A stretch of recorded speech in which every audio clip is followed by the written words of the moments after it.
So immunotherapy అనేది cancer పేషెంట్లో ఎలా పనిచేస్తుంది?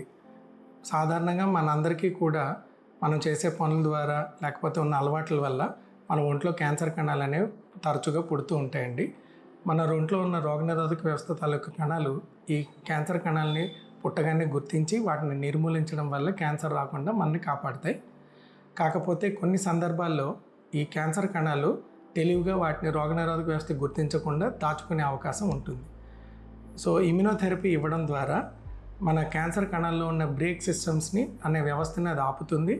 అలాగే ఇమ్యూన్ సెల్స్ అంటే రోగనిరోధక వ్యవస్థ తాలూకు కణాలు ఈ క్యాన్సర్ కణాలని గుర్తించే సామర్థ్యాన్ని పెంచుతుంది.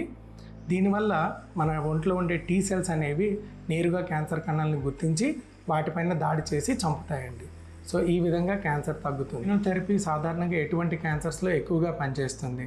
ముఖ్యంగా స్కిన్ క్యాన్సర్ మెలనోమా అంటాము, అలాగే lung cancer, kidney cancer, bladder cancer వంటి క్యాన్సర్లో ఇది బాగా పనిచేసే అవకాశం ఉంది. అలాగే కొన్ని హెడ్ అండ్ నెక్ క్యాన్సర్స్లో కూడా ఇది పనిచేస్తుంది. ముఖ్యమైన విషయం గుర్తుపెట్టుకోవాల్సింది ఏంటంటే ఈ ఇమ్యునోథెరపీ అనేది అందరికీ పనిచేయకపోవచ్చండి. ఇది పనిచేస్తుందా లేదా అనేది బయోమార్కర్ టెస్టింగ్ ద్వారా మనం గుర్తించవచ్చు.